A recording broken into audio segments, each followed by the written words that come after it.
श्री द्वादश ज्योतिर्लिंगस्तोत्रम् सौराष्ट्रदेशे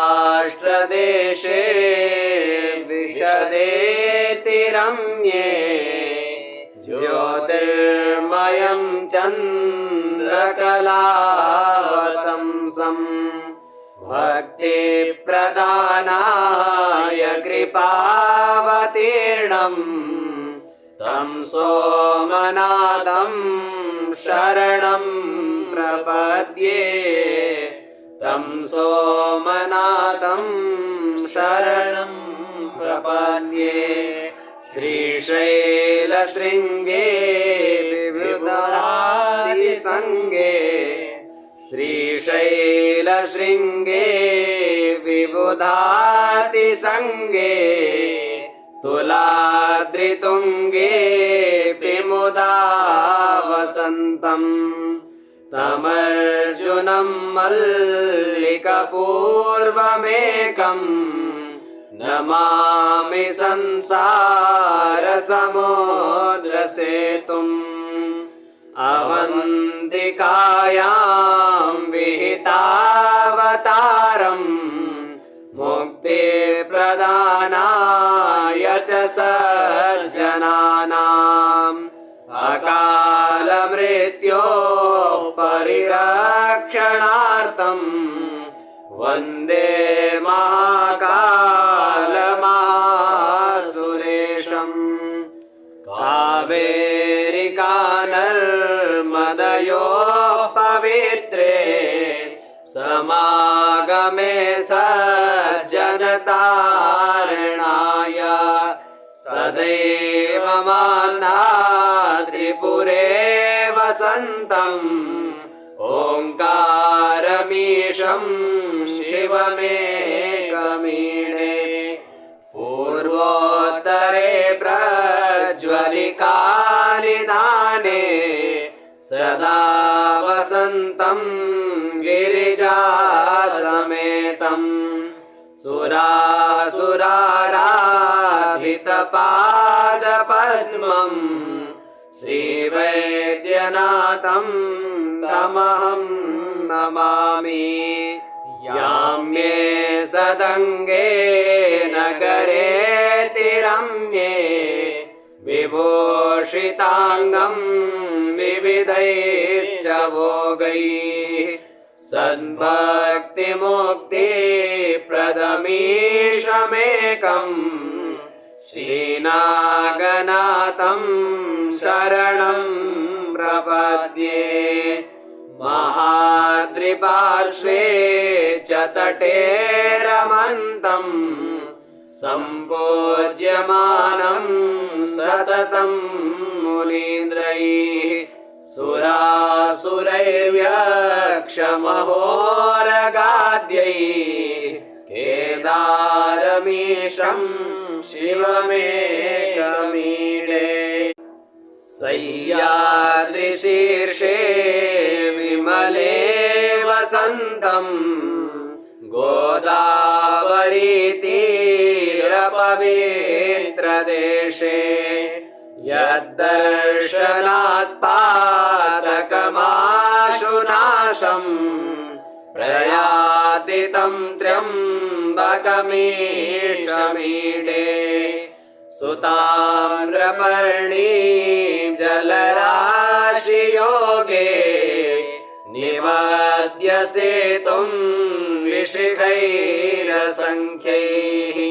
श्रीरामचन्द्रेण समर्पितं तं रामेश्वराख्यं नियतं नमामि। यं दाकिनीशाकिनिका समाजे निषेव्यमाणं पिशितार्शनैश्च सदैव भीमादिपदप्रसिद्धं तं शङ्करं भक्तहितं नमामि। सानन्दमानन्दवने वसन्तम् आनन्दकन्दं मदपाववृन्दम् शीर्षम् वाराणसीनाथमनाथनाथम् श्रीविश्वनाथं शरणं प्रपद्ये इलापुरे रम्यविशालकेऽस्मिन् समुल्लसन्तं च जगद्वरेण्यम् वन्दे महोदारतरस्वभावम् कृष्णेश्वराख्यं शरणं प्रपद्ये ज्योतिर्मयद्वादशलिङ्गकानां शिवात्मनां प्रोक्तमिदं क्रमेण स्तोत्रं पठित्वा मनुज्योतिभक्त्या फलं तदालोक्य निजं भजेच्च फलं तदालोक्य निजं भजेच्च सौराष्ट्रदेशे विशदेति रम्ये ज्योतिर्मयं चन्द्रकलावतंसम् भक्तिप्रदानाय कृपावतीर्णम्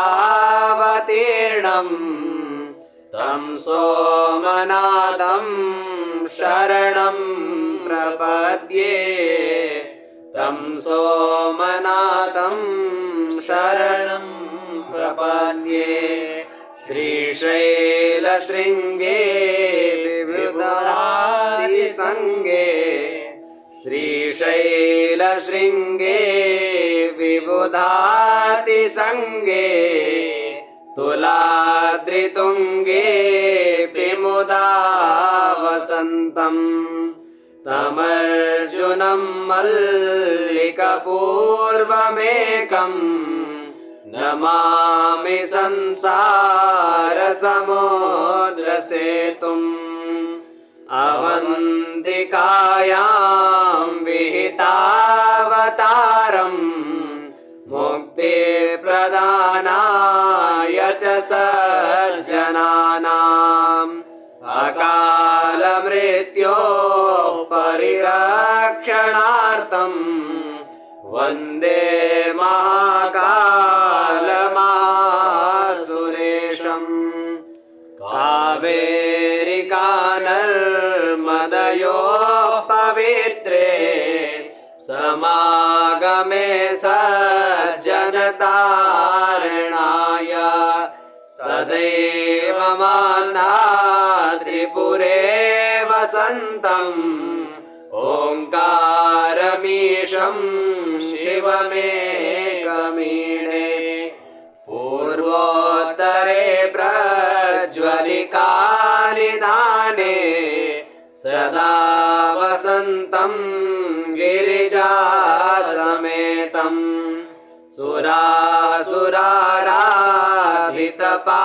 सुरासुराराधितपादपद्मम् श्रीवैद्यनाथं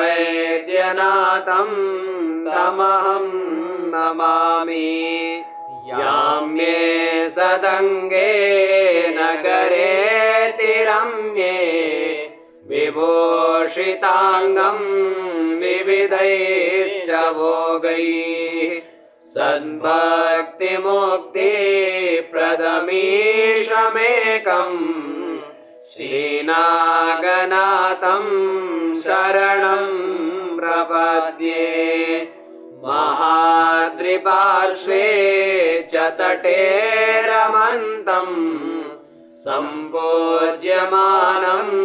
सततं मुनीन्द्रैः सुरासुरैर्यक्षमहोरगाद्यैः केदारमीशं शिवमेकमीडे सह्याद्रिशीर्षे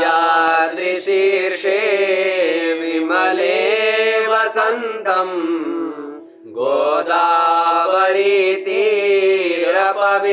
गोदावरीतीरपवित्रदेशे यद्दर्शनात् पातकमाशुनाशम् प्रयाति तं त्र्यम्बकमहर्निशम् सुताम्रपर्णीं जलराशियोगे निवाद्य सेतुं विशिखैरसङ्ख्यैः श्रीरामचन्द्रेण समर्पितं तं रामेश्वराख्यं नियतं नमामि। यं दाकिनीशाकिनिका समाजे निषेव्यमाणं पिशिताशनैश्च सदैव भीमादिपदप्रसिद्धं तं शङ्करं भक्तहितं नमामि। सानन्दमानन्दवने वसन्तम् आनन्दकन्दं हतपापवृन्दम् वाराणसीनाथमनाथनाथं श्रीविश्वनाथं शरणं प्रपद्ये। इलापुरेरम्यविशालकेऽस्मिन् समुल्लसन्तं च जगद्वरेण्यं वन्दे महोदारतरस्वभावं कृष्णेश्वराख्यं शरणं प्रपद्ये। ज्योतिर्मयद्वादशलिङ्गकानां शिवात्मनां प्रोक्तमिदं क्रमेण स्तोत्रं पठित्वा मनुज्योतिभक्त्या फलं तदालोक्य निजं भजेच्च फलं तदालोक्य निजं भजेच्च। सौराष्ट्रदेशे विशदेति रम्ये ज्योतिर्मयं चन्द्रकलावतंसं भक्तिप्रदानाय कृपावतीर्णं तं सोमनाथं शरणं प्रपद्ये। तं सोमनाथं शरणं प्रपद्ये। श्रीशैलशृङ्गे विबुधादिसङ्गे श्रीशैलशृङ्गे विबुधादिसङ्गे तुलाद्रितुङ्गे मुदा वसन्तम् तमर्जुनं मल्लिकपूर्वमेकं नमामि संसारसमुद्रसेतुम् अवन्तिकायां विहितावतारं मुक्तिप्रदानाय च सज्जनानाम् अकालमृत्योः परिरक्षणार्थं वन्दे महाकालमहासुरेशम्। कावेरिका नर्मदयोः पवित्रे समागमे सज्जनतारणाय सदैव मान्धात्रिपुरे वसन्तम् ओङ्कारमीशं शिवमेकमीडे। पूर्वोत्तरे प्रज्वलिकानिधाने सदा वसन्तं गिरिजासमेतम् सुरासुराराधितपादपद्मं श्रीवैद्यनाथं तमहं नमामि। याम्ये सदङ्गे नगरे तिरम्ये विभूषिताङ्गं विविधैश्च भोगैः सद्भक्तिमुक्तिप्रदमीशमेकम् श्रीनागनाथं शरणं प्रपद्ये महाद्रिपार्श्वे च तटे रमन्तम् सम्पूज्यमानं सततं मुनीन्द्रैः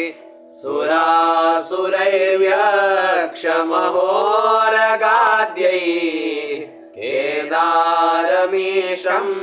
शिवमेकमीडे सह्याद्रिशीर्षे विमले वसन्तम्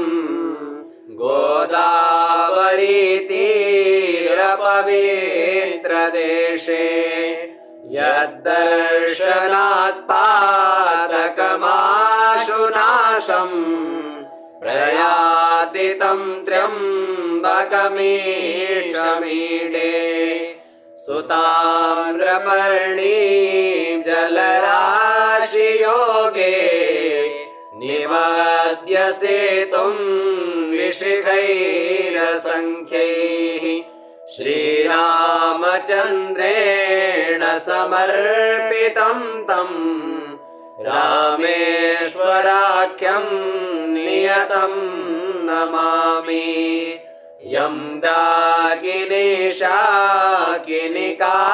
समाजे निषेव्यमाणं पिशिताशनैश्च सदैव भीमादिपदप्रसिद्धं तं शङ्करं भक्तहितं नमामि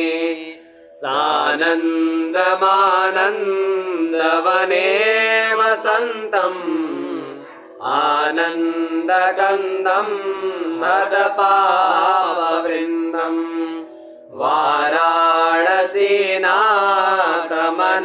वाराणसीनाथमनाथनाथं श्रीविश्वनाथं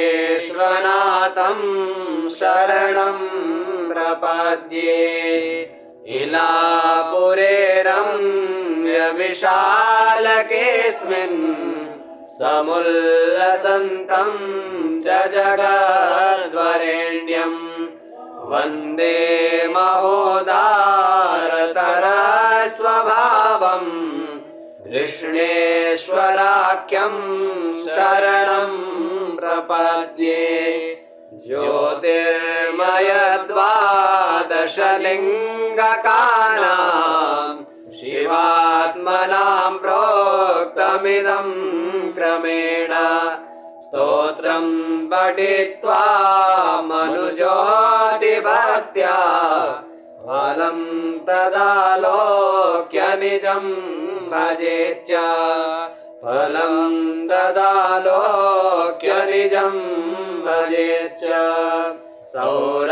सौराष्ट्रदेशे विशदेति रम्ये ज्योतिर्मयं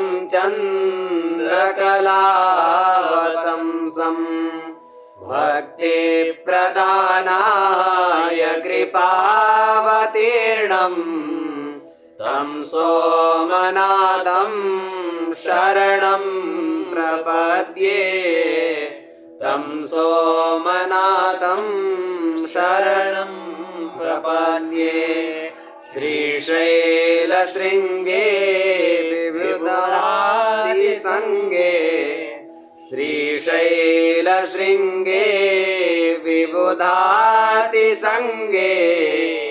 तुलाद्रितुङ्गे मुदा वसन्तम् तमर्जुनं मल्लिकपूर्वमेकम् नमामि संसारसमुद्रसेतुम् अवन्तिकायां विहितावतारम्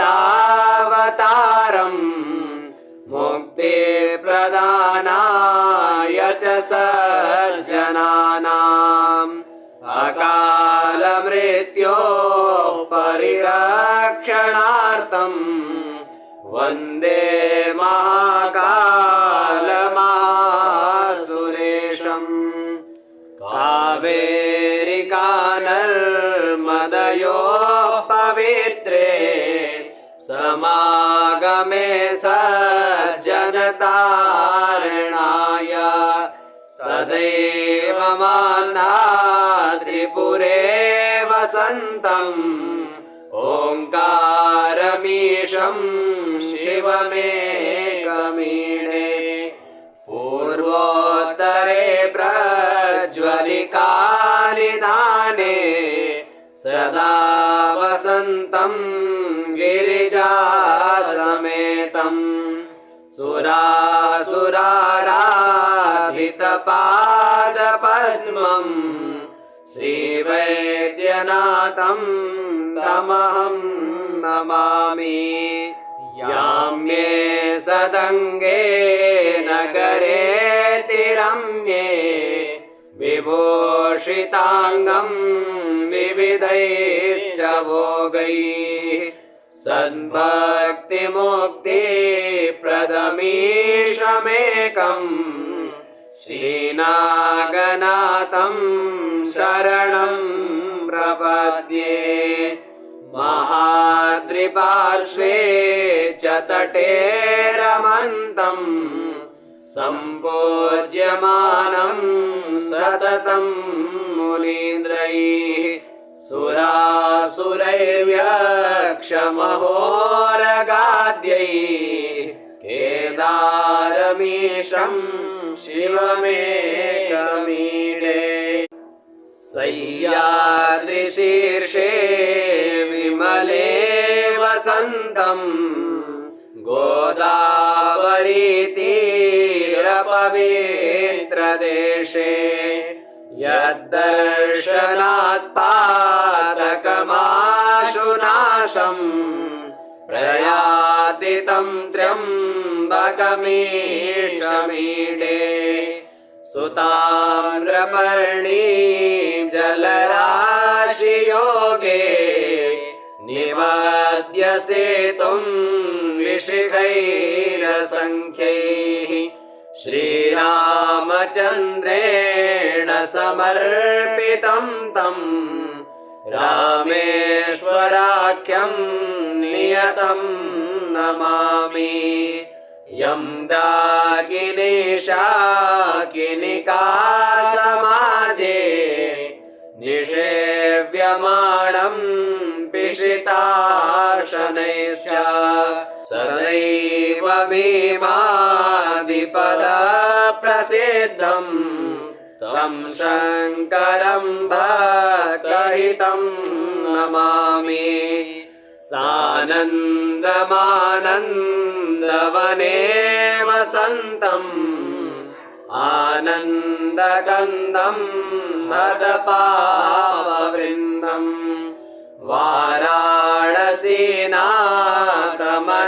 वाराणसीनाथमनाथनाथं श्रीविश्वनाथं शरणं प्रपद्ये। इलापुरे रम्यविशालकेऽस्मिन् समुल्लसन्तं च जगद्वरेण्यं वन्दे महोदारतरस्वभावं कृष्णेश्वराख्यं शरणं प्रपद्ये। ज्योतिर्मयद्वादशलिङ्गकानां शिवात्मनां प्रोक्तमिदं क्रमेण स्तोत्रं पठित्वा मनुज्योतिभक्त्या फलं तदालोक्य निजं भजेच्च फलं तदालोक्य निजं भजेच्च। सौराष्ट्रदेशे विशदेतिरम्ये ज्योतिर्मयं चन्द्रकलावतंसं भक्तिप्रदानाय कृपावतीर्णं तं सोमनाथं शरणं प्रपद्ये तं सोमनाथं शरणं प्रपद्ये श्रीशैलशृङ्गे विबुधादिसङ्गे श्रीशैलशृङ्गे विबुधादिसङ्गे तुलाद्रितुङ्गे मुदा वसन्तम् तमर्जुनं मल्लिकपूर्वमेकम् नमामि संसारसमुद्रसेतुम् अवन्तिकायां विहितावतारम् मुक्तिप्रदानाय च सज्जनानाम् अकालमृत्योः परिरक्षणार्थम् वन्दे महाकालमहासुरेशम् कावेरिका नर्मदयोः पवित्रे समागमे सज्जनतारणाय सदैव मान्धात्रिपुरे वसन्तम् ओङ्कारमीशं शिवमेकमीढे पूर्वोत्तरे प्रज्वलिकानिदाने सदा वसन्तं गिरिजासमेतम्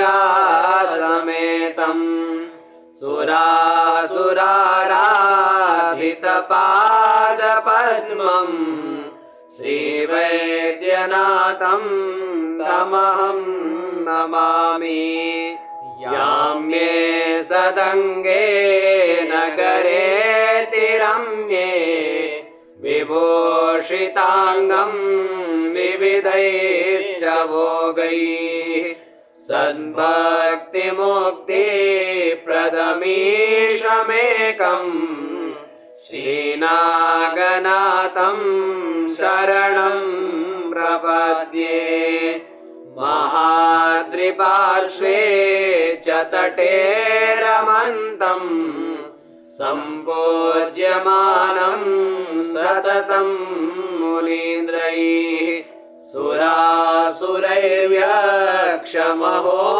सुरासुरैर्यक्षमहोरगाद्यैः केदारमीशं शिवमेकमीडे सह्याद्रिशीर्षे विमले वसन्तम्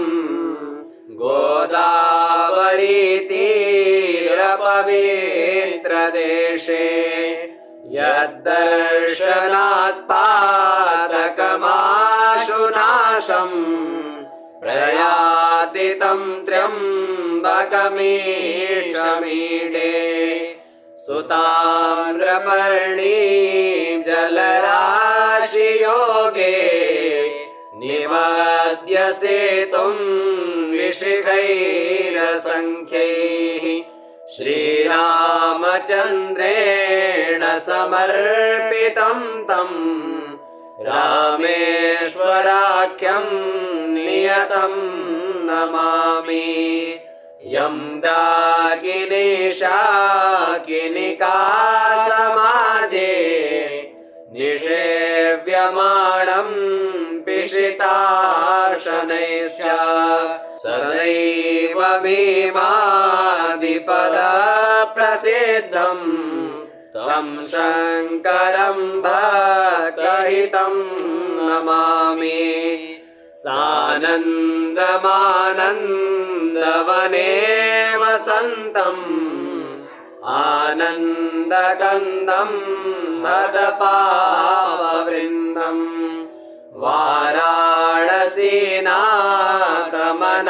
वाराणसीनाथमनाथनाथं श्रीविश्वनाथं शरणं प्रपद्ये इलापुरे रम्यविशालकेऽस्मिन् समुल्लसन्तं च जगद्वरेण्यं वन्दे महोदारतरस्वभावम् कृष्णेश्वराख्यं शरणं प्रपद्ये ज्योतिर्मयद्वादशलिङ्गकानां शिवात्मनां प्रोक्तमिदं क्रमेण स्तोत्रं पठित्वा मनुज्योतिभक्त्या फलं तदालोक्य निजं भजेच्च फलं तदालोक्य निजं भजेच्च इति श्री द्वादश ज्योतिर्लिङ्गस्तोत्रं सम्पूर्णम्।